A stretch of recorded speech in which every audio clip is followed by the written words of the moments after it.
As I was doing something. We are live, and I'm coming at you with five. Welcome to this late night edition of Gboot 2786 on my channel. That is my channel handle, and this is Gavin Richard Presents. Hi, everyone. Welcome to another episode of Gavin Richard Presents. Hope you all, wherever you are, whoever you are enjoying this Saturday. I know under the circumstances with the coronavirus situation that has been going around and affecting, millions of people around the world. I know it's a difficult time. Many of us or most, if not all, around the world are on quarantine or lockdown to avoid, this virus that we've been getting. And I've actually had a few friends or family members, well, both family friends, I should say, uh, from my knowledge, who actually a couple were diagnosed with it. So it is real, guys. Although I will say that I think the media doesn't help in many situations. I think that they blow some things out of proportion to sensationalize. I do think there is such thing as sensationalism, and I do think while some things may happen, the media may play things up further than what they're claiming to be. But this is actually real. And since you've been quarantined, I'm just curious, what has everyone been doing during their quarantine? Are you actually out ignoring the orders from the president about staying 6 feet away from each other, practicing social distancing? If you're, still doing your normal routine. I know some things you can't do, obviously, because restaurants are closed, certain businesses are closed. I know you can get to-go orders, but you can't dine in anywhere. They've been shut down. In fact, different mayors across the city, especially here in New Orleans, the mayor recently passed an executive order to shut down all gyms, all movie theaters, everything in the city. I know in San Francisco for sure, they have actually implemented a lockdown order in San Francisco. Like nobody could go outside. And that was according to TMZ. They're on lockdown as well. The governor's actually come down hard with it. Our governor, John Bel Edwards here, he has recommended strongly people staying in their homes. There's not been an executive order ordering people to stay in, which is the difference. But I do know that the National Guard has been called down, and we're conspiracy. I don't like to use the conspiracy theorist term because I consider it to be a pejorative word. But my antennas get up when I see things like that. But it may not be nothing. It may be good. Sometimes, obviously, to prevent riots and looters, you would obviously want law and order to still be maintained. I have no problem with that aspect. But of course, who is it that they try to protect, and who is it that they are not protecting? And we saw that. I know that for a fact here in New Orleans in particular, when we were dealing with Hurricane Katrina. You guys can check out my videos I've done on Hurricane Katrina, how you had members of the police force that actually stole vehicles. You had basically the taking of firearms from American citizens here in New Orleans. You've also had incidents where blacks were being shot at by white vigilantes, and also police officers holding guns at black people's heads trying to get out of danger here, get out of floodwaters. This happened actually when blacks were moving from coming from New Orleans over to Gretna, and they did a special on 60 Minutes about it, how they were trying to get out and they were ordered to turn around off the Crescent City Connection Bridge. And I remember distinctly that happening. So you want to be cautious with these things, and especially if FEMA gets involved, the Federal Emergency Management Agency, because FEMA does not function like any other typical, it's not a legislative branch or anything. It's not a form of that. FEMA is actually, of course, created by the executive office of the president. And under FEMA, of course, we know what happened with Katrina, how things were fucked up then, as far as giving the supplies, the uh, mismanagement of, the entire crisis situation with Michael Brown and so forth. And then the Homeland Security supervisor Michael Chertoff, messing things there were being prevented from getting that. Communication lines that were set up were being cut off. Those are some of the things. And I just wonder, could this be happening again? What's the likelihood of that happening? And is this a test for martial law? I'm just wondering about that. Could this be a test? A lot of people may be thinking it, of what may be coming in the next couple of years or so. Because I have seen videos. You guys saw the video I posted or listened to the commentary of one Bill Gates talking about population control. I've heard that. I don't know how true any and all of that. I'm not going to say how true it is because the man said it. He did say it. That was out of his mouth about population control. And there's another thing, because this thing just sprouted up. Just last year we talked about it being in China, and then all of a sudden, a couple of months later, at the end of last year, it was in China, and a couple of months later, it's going into the new year, it's worldwide. And of course, Trump got called out for calling this coronavirus the Chinese virus. Now, it is interesting. I was just looking at Yahoo News, and this was reported by the Yahoo News. And I don't know how reliable you think of Yahoo News, but I was reading this.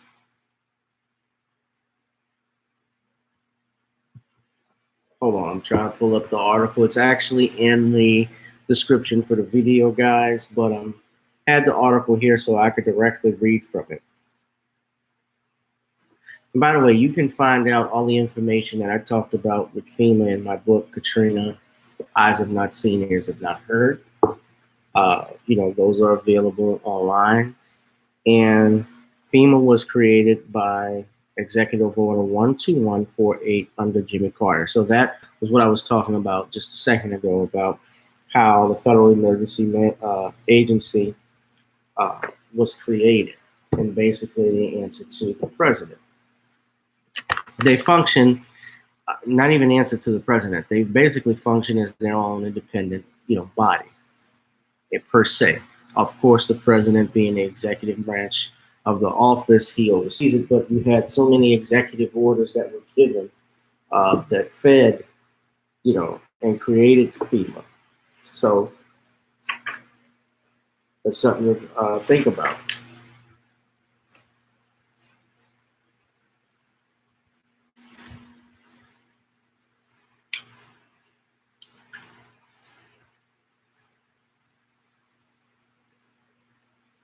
Also, another thing in the book, I talked about how, just letting you guys know, FEMA wouldn't even allow ruptured levees to have sandbags dropped on them, according to Ray Nagin.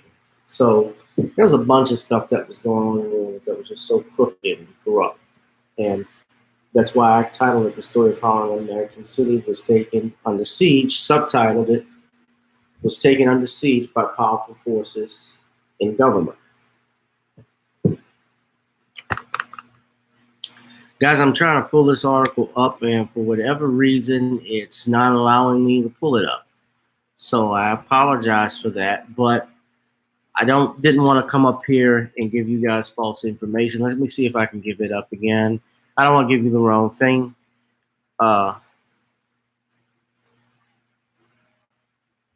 It says here from Yahoo News, it states that, I'm looking at the full article, and apparently this was on Yahoo. Now it's being taken from Rolling Stone magazine. Department of Justice wants to suspend certain constitutional rights during coronavirus emergency acts Congress for the ability to detain arrested people indefinitely in order to, in addition to other powers that one expert called terrifying. The Trump Department of Justice has asked Congress to craft legislation allowing chief judges to indefinitely hold people without trial and suspend their other constitutionally protected rights during coronavirus and other emergencies, according to a report by Betsy Woodruff Swan of Politico. While I think they misspelled this, I think what it's saying, the White House asks from the Department of Justice. I don't know how they wrote this. You should see this. It said they're actually saying while the ask from the Department of Justice will likely not come. Oh, that's correct.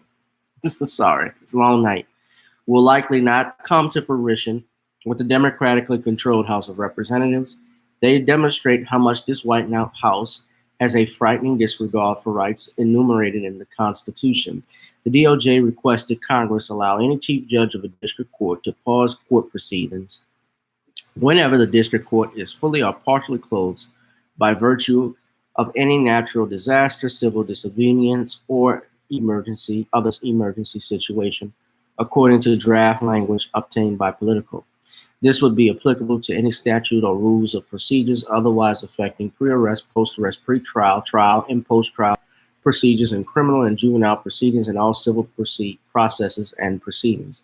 They justify this by saying certain currently judges can pause judicial proceedings in an emergency, but the new legislation would allow them to apply it in a consistent manner. Now, and it goes further, but the Constitution grants citizens habeas corpus, which gives arrestees the right to appear in front of a judge and ask to be released before trial.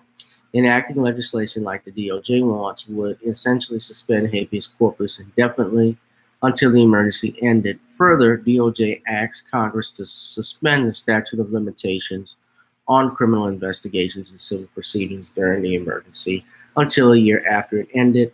Norman L. Reimer, executive director of the National Association of Criminal Defense Lawyers, told Politico the measure was terrifying, saying not only would it be a violation of habeas corpus, but it says affecting pre-arrest. So that means you could be arrested and never brought before a judge until they decided that the emergency or the civil disobedience is over.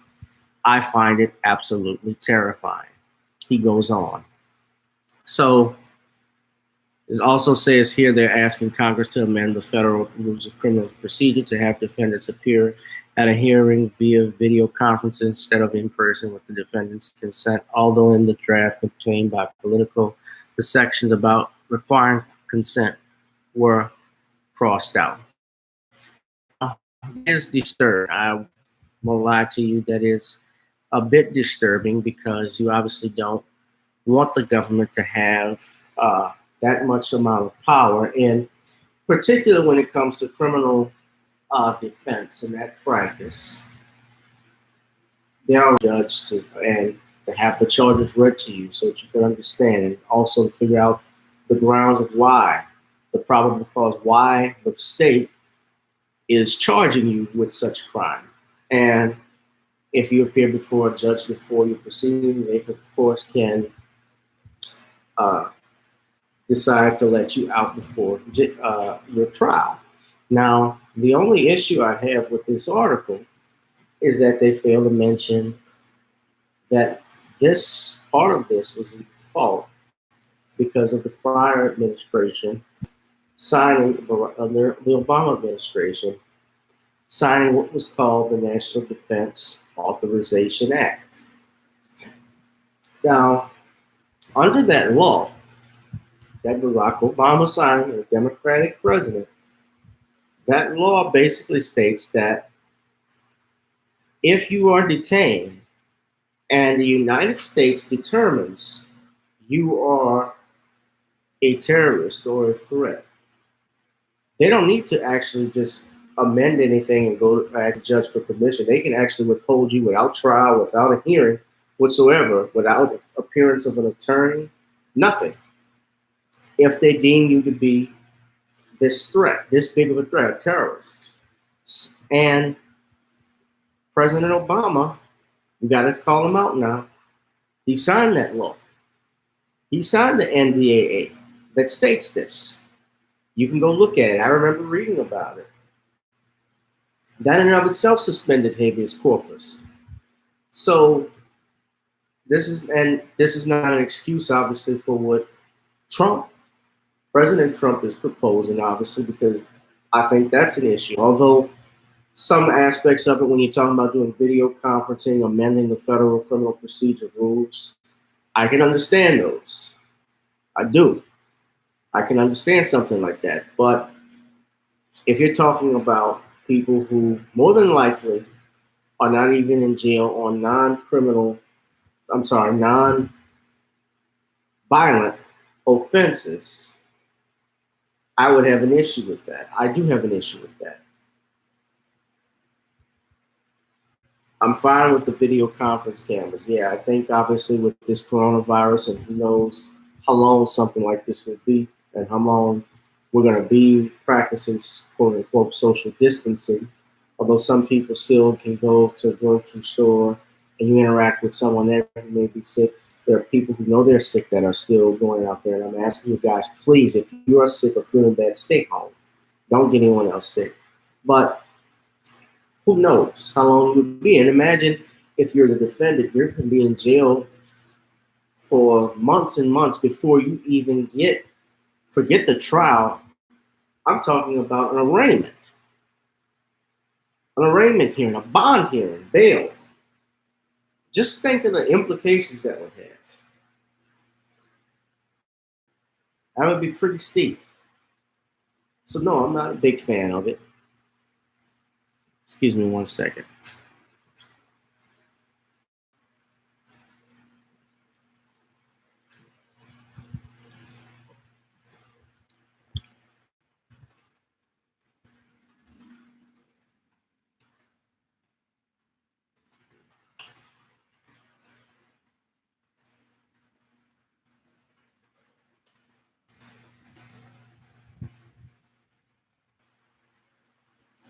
So we got somebody in the chat room. I think I got more people. Facebook, of course, is tripping with a lot of this stuff. Anybody in here on the channel, the person that's watching, I want you to please just put your chat in the description so we can shout you out. And speaking of which, guys, shout out to our sister Nicole. We had a great talk yesterday on Nicole's View. She did a live stream yesterday, so shout out to her. Also, always got a shout out also Brother Ron Hurd from We All Be News, Drew Hempkins. I shout you guys out because I listen to you. Tori and Rain, I listen to you as well. Sean James, who I've talked to recently, very cool brother. Shout out to him. Okay.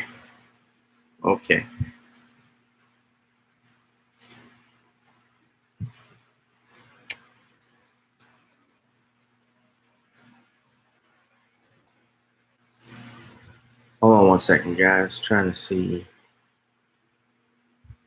Has anyone's computers been working real slow? I'm just curious about that.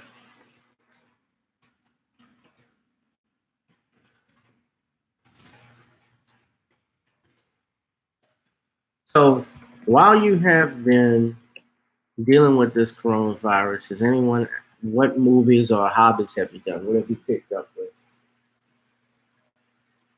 Have you seen any movies on? I know a lot of people probably been binge watching on Netflix, but maybe this might be a time where we can do something very creative. If you follow me, those that want to write books, people that want to actually do stories and so forth. Whatever you want to do. If you wanted to, I guess, go back to school and take classes in, say, for instance, in screenwriting.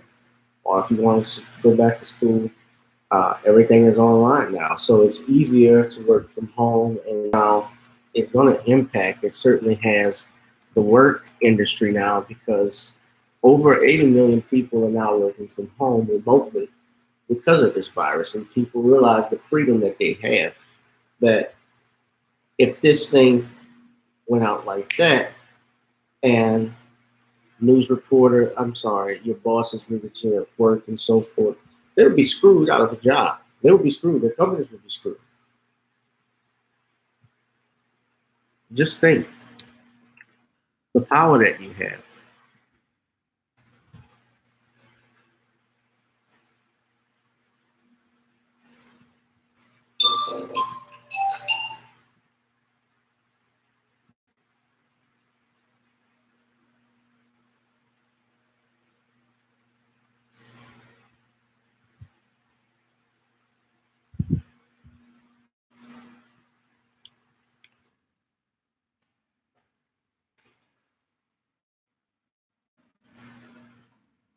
From work. You know, it shows that your bosses could have you home, staying at home working, but they rather control you. So anyway, another issue we were talking about today too. Uh, Andrew Gillum. You guys have obviously been hearing what's been going on. If you've been under a rock, unless you've been under a rock, you probably have not heard this. But of course, last week, Gillum was caught. I can't even say with his pants down. And, you know, I don't want to even. I didn't, when I wanted to talk about this, I didn't even want to put the link into my description for this video. But since I was talking about it and it's a subject, I went ahead and did that. You know, a lot of people, so there's some people saying they're not shocked by it, but of course, what's happening with Gillum, who's a former gubernatorial candidate out in Florida, actually was caught by police in a Miami, I believe it was in a Miami hotel room, trying to, yes, half naked or totally naked, whatever it was. Three men in there with drunk, puffed out, vomiting everywhere, and other things that I can't even imagine what. But they were, and of course, one of the males there, who everyone is identified through the news as a male escort, was caught having an overdose. And according to the police report, Gillum was so inebriated that the police could not even communicate with him.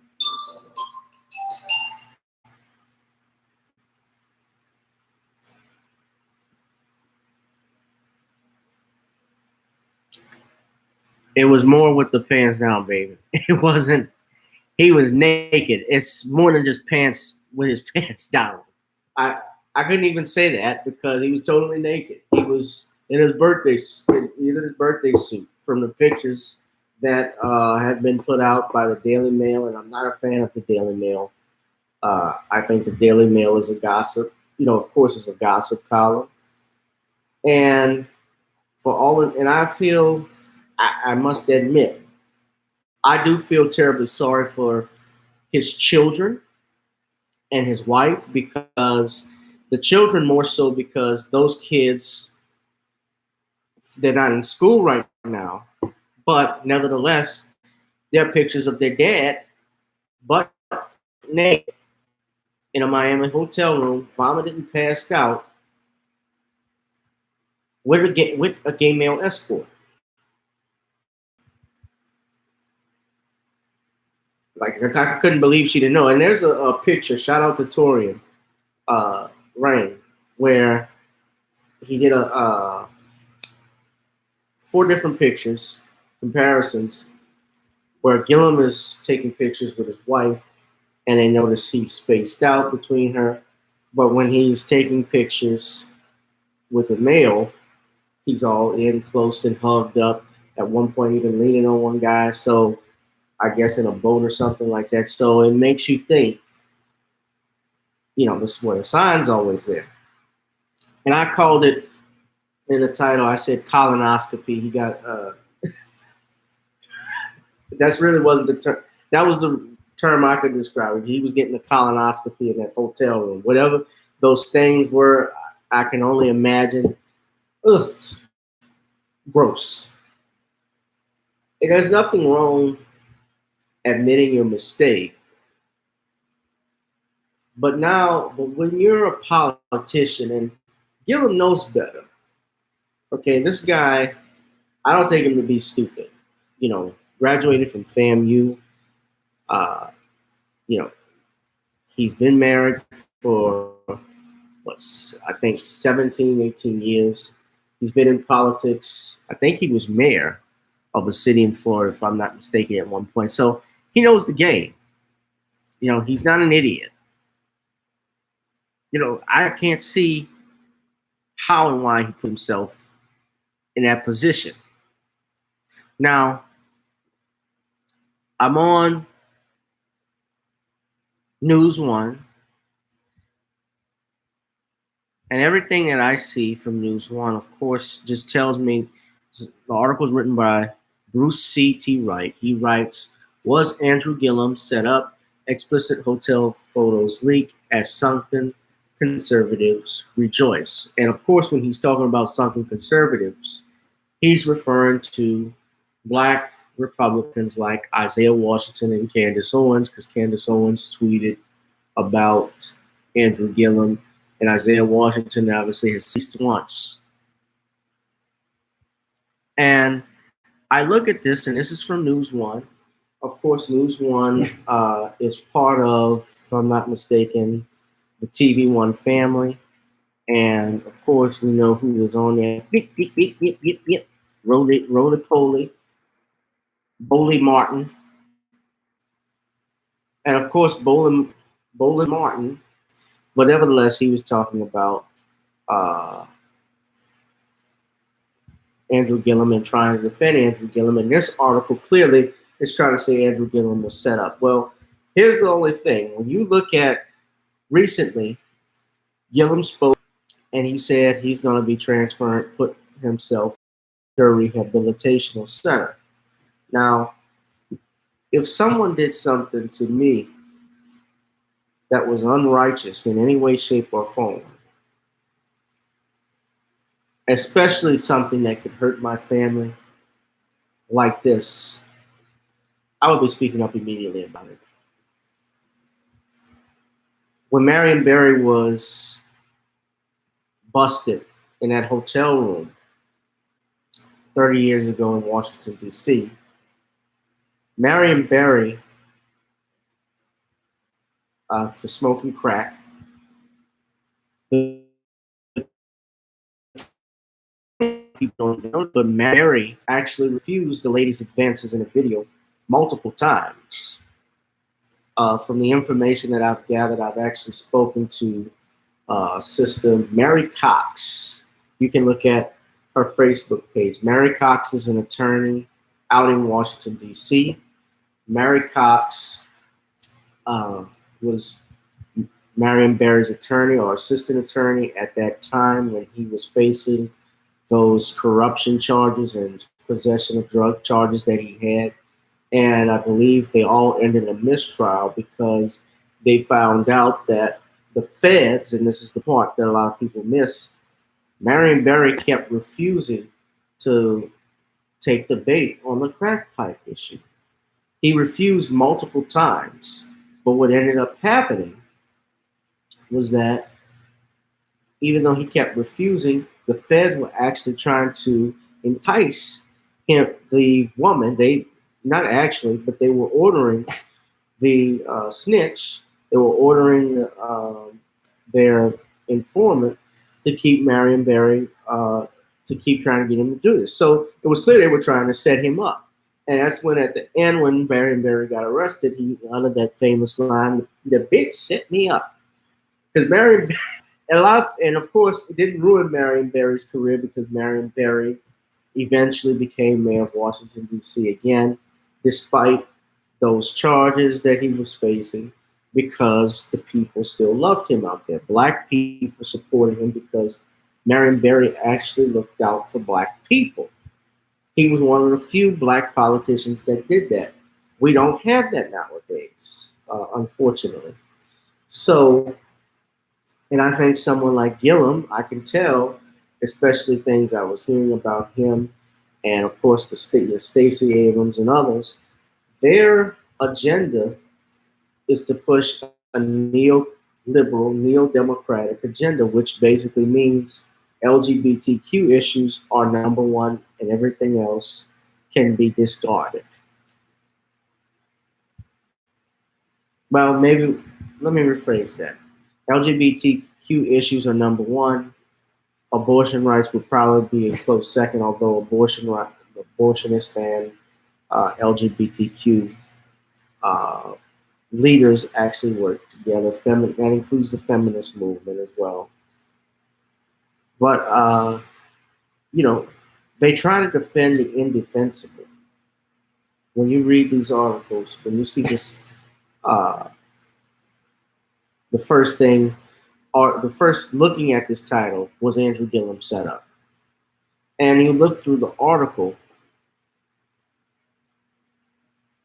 says nothing about any proof that this was a setup.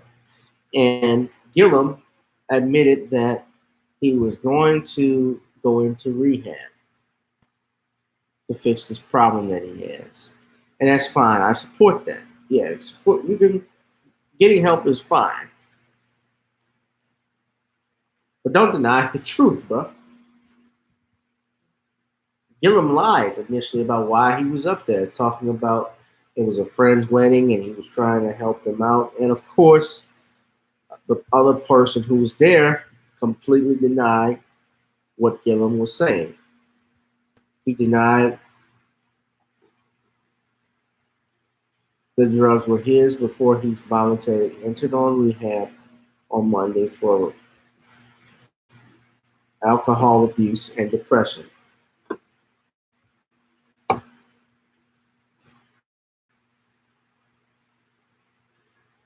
On his Twitter bio, he identifies himself to 633,000 followers. You know what? He can get help. But the shit he did with his wife wasn't, obviously his kids, he put himself in that situation. So I don't know how. Anyway, if they have number one, no proof of that, but also by the old man's admission, he doesn't admit he was set up. He tried to change his story, and he got caught. And people kept trying to use excuses and defend him. He got set up. He got set up. Well, the pictures there show him passed out in this hotel room. He's denying that there was he initially denied the drugs were his, but then he changed his tune and says, I'm going to rehab, which tells me you got a problem. Something was wrong. So I don't know how these guys can defend anything like this when the proof is in the pudding. Unless you got something to say otherwise, unless you can prove something otherwise. And people saying, well, that doesn't matter. Well, his business is nobody's business. Well, unfortunately, no, because when you're a politician, your personal life becomes public life. People want to know who they're voting for. People want to know what they're dealing with, who's going to be in charge of the highest office in that land. So people get thoroughly screened all the time. People, their kids too, get checked. It's not fun, but I mean that's part of it. We've accepted it. So, what's up, Mary?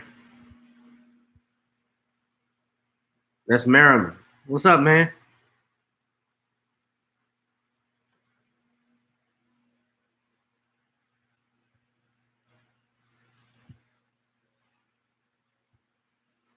They call Owens a suspected con artist who has openly mocked the mass hysteria of the coronavirus.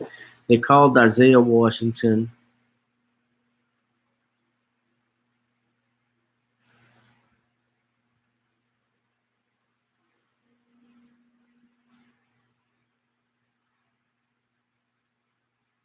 an unabashed supporter of Donald Trump's racist presidency, who was famously fired over homophobic comments, even when it's fought to compare Gillum to a slave.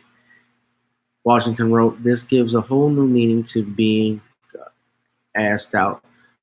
What y'all do now, I will keep making Garrett Hill. If I'm a homophobe, and y'all heterophobes, just a bunch of clowns screwing up for and covering up for Andrew Gillum with CNN help. Look at this man, butt naked like a slave, doped up with master." Now they're complaining about that, but I can tell. But the funny thing is that these guys who, right, obviously are shills for the Democratic Party and do not challenge them on anything. They do the bidding of their masters.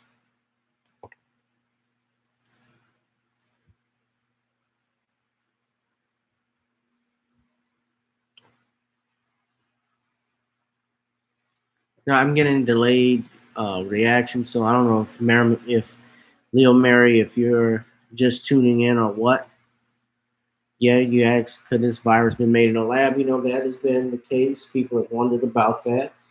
I do know there are a lot of, I've seen the videos with the coronavirus on the Lysol can, but keep in mind from talking to my father, who obviously is a pharmacist and knows his medicine and so forth, he actually told me that there's an actual coronavirus, but they're different kinds. So that's probably what everybody is seeing. The different strands of it. This is what we're dealing with is COVID-19. So could this be a weapon? I wouldn't put it past him. But geez, guys, my eyes are getting heavy right now. I'm trying to talk to y'all. That fan feels good.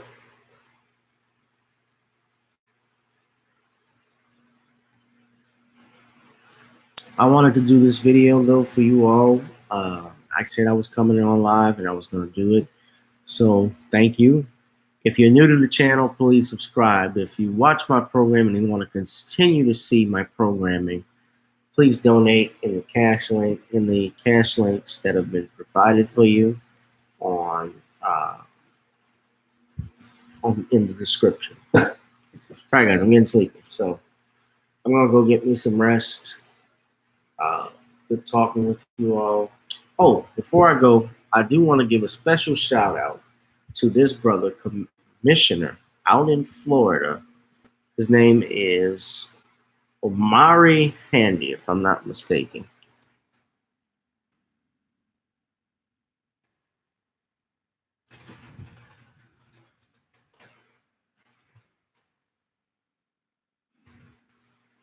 The brother's name, I saw this. Shout out to my Mr. Darrell Kevin Washington, fellow attorney, put this on my Facebook.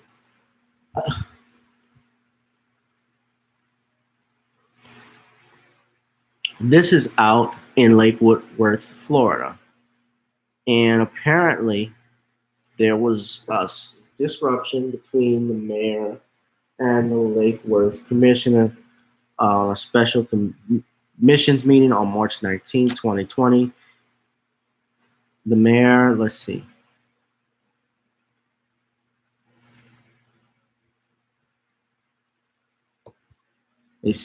Oh gosh, why did this thing? It says a city commission meeting in Lake Worth on Thursday turned ugly as the commissioner and the mayor butted heads over the city's handling of the coronavirus outbreak.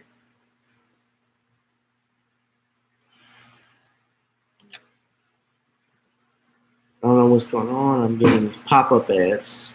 So there we go. We're gonna play the video so you guys can hear, but the commissioner is Omari Hardy. Who has the only vehicle to be chosen as a top pick by car and driver a record 34 times? Honda. Who has KellyBlueBook.com chosen as a best buy? Honda. Buy the best, drive the best. Test drive an award-winning Honda at your local Honda dealer. Buy a Honda. But here's the actual article. Tensions flying high at a Lake Worth City Commission meeting earlier this week. One city commissioner went head-to-head with the mayor, demanding utilities not be cut off during the coronavirus pandemic.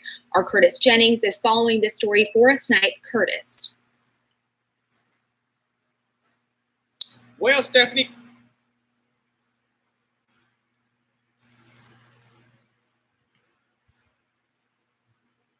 Commissioner Omari Hardy says he believes he's in the right because he says he's standing up for the rights of those citizens here in Lake Worth. Now, take a look at this video. Commissioner Hardy says Thursday's commissioners meeting got very heated between himself, the mayor, and the city manager, who shut off power and water to dozens of Lake Worth citizens because of no payments or late payments. Hardy says cutting off their utilities during the coronavirus pandemic is the wrong move for the city manager to do. Sometimes you have to get into trouble to stand up for what's right. Representative John Lewis calls that good trouble. That's the kind of trouble I got into on Thursday night, and I don't regret it. I wish I hadn't lost my cool, but I think I lost my cool for the right reason, to advocate for the right people. Now that trouble has landed Commissioner Hardy trending on Twitter, and there is still no word if those citizens of Lake Worth got their power back and water back or not.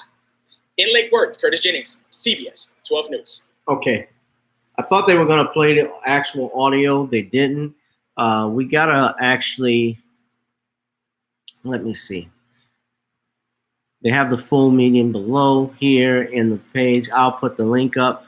I'm trying to get to it, but I think they skipped, matter of fact, it's on YouTube. I think they skipped to the part where the commissioner is talking to the city manager.